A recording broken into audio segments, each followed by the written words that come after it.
Katje the Windmill Cat by Gretchen Woelfee, illustrated by Nicola Bayley. Read by Aunt Kathy. Katje had an easy life. She lived with Nico the miller in a Dutch village by the sea. While Nico ground grain in his windmill, Katje chased mice. Up and down the ladder she prowled, searching behind sacks of grain and along beams dusty with flour.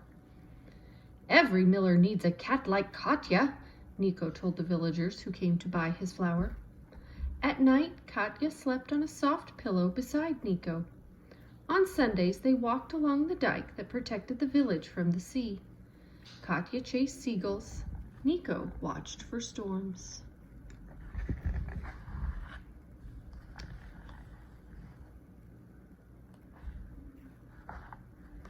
One morning, Nico didn't follow Katje to the mill.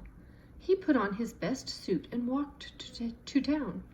In the evening, he came back with a young woman on his arm. She wore a fine dress and carried a bunch of flowers. Nico carried a bright copper kettle, a bundle of dresses, and a brand new broom. "It's a plain house, Lena," Nico said shyly. "It's perfect," Lena said. "Just right for a miller and his wife." That night, when Katje jumped into bed, she found Lena lying on her pillow. "Meow," whined Katje. Nico picked her up. "Run along, Katje." "Meow," insisted Katje. Nico closed the curtains around the bed. "Meow," complained Katje even louder. The curtains remained closed, and Katje slept in the kitchen. The next day, Lena began to sweep. She swept the house. She swept the path to the mill. She even swept flour dust from Nico when he came home at night.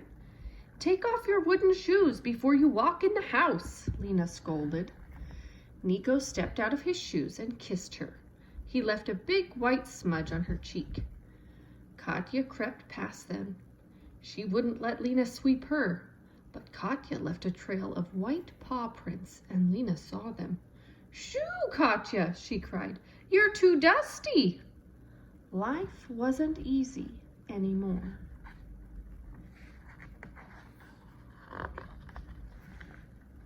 One day, Katje woke to the sound of sawing. "I'm making a cradle," Nico said. Lena laid a soft quilt inside. That night, Katje jumped into the cradle and curled up on the quilt. Soon a baby called Annika was born in the little house by the windmill. She was small and pink, and she slept in the cradle. Katje didn't mind. There was room enough for both of them. But Lena said, "Shoo, Katje, you'll make Annika sneeze."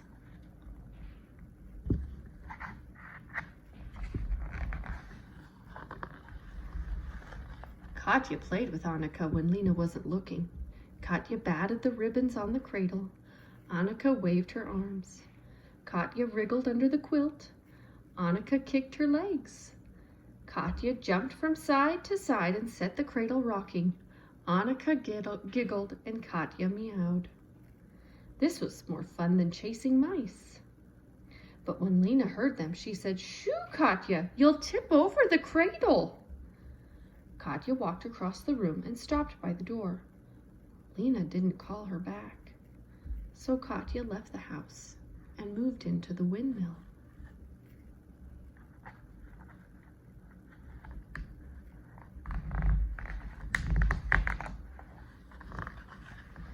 At night, she curled up on empty flour sacks and dreamed of soft quilts. Nico brought her a bowl of milk every evening. "Come home, Katje, we miss you." Katje wouldn't go home with Nico. But sometimes when everyone was sleeping, she crept back home and gently rocked the cradle while Annika slept.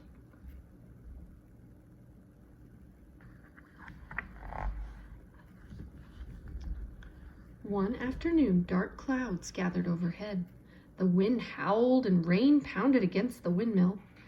"We've been through many storms, haven't we?" Nico said, scratching Katje's head. Katje purred. The windmill sails whirled and the great millstones turned. "I won't have a minute's rest till the wind dies down," Nico said. He had to keep grinding the grain between the millstones. If the stones rubbed together, the sparks could start a fire. Katja rubbed against Nico's leg. She would work for as long as he did. Nico hoisted heavy bags of grain to the top of the mill and watched the wheat pour down to the millstones. Katja ran up and down the ladder and round the mill. She looked for mice who might sneak in from the storm. All night long, the wind roared, the windmill shook, and the millstones groaned. When morning finally came, the door flew open and Lena came in with a basket of bread and herring for Nico's breakfast. Katja dashed to the house to see Annika. A crowd of villagers ran down the road. "The dike has broken! The sea is flooding the town!" Church bells clanged. Water rushed into the house. Katja jumped on Annika's cradle.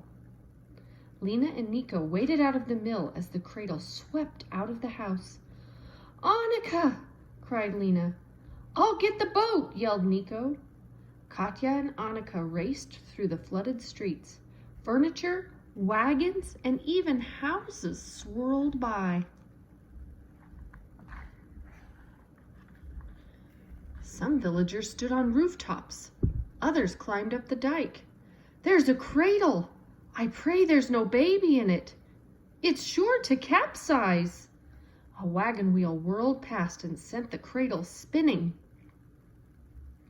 "Look, there's Katja!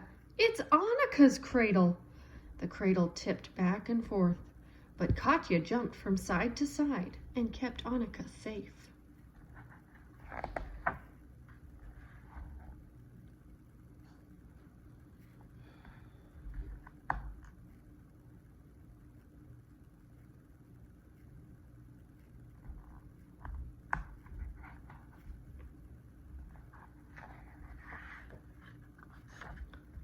Finally, the cradle bumped against the dike.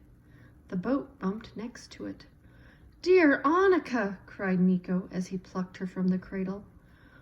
"Darling Katja!" cried Lena, hugging her tightly. "Meow," said Katja.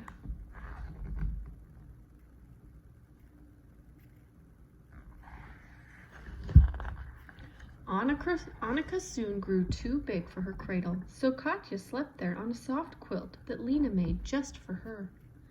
Katja had a busy life. In the morning she played with Annika. All day she chased mice in the windmill. And when she came home at night, she always remembered to lick her paws before she stepped into the house. On November 5th, 1421, St. Elizabeth's Day, a violent storm blew in from the North Sea, breaking through the dikes and flooding a small village in South Holland. Katje the Windmill Cat is based on a true story of the Elizabeth's Day flood.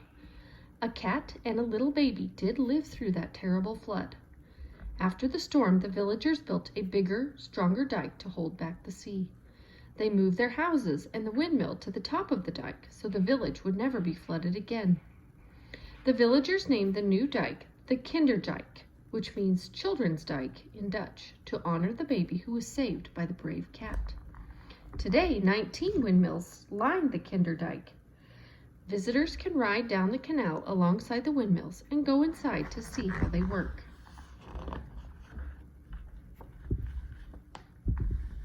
The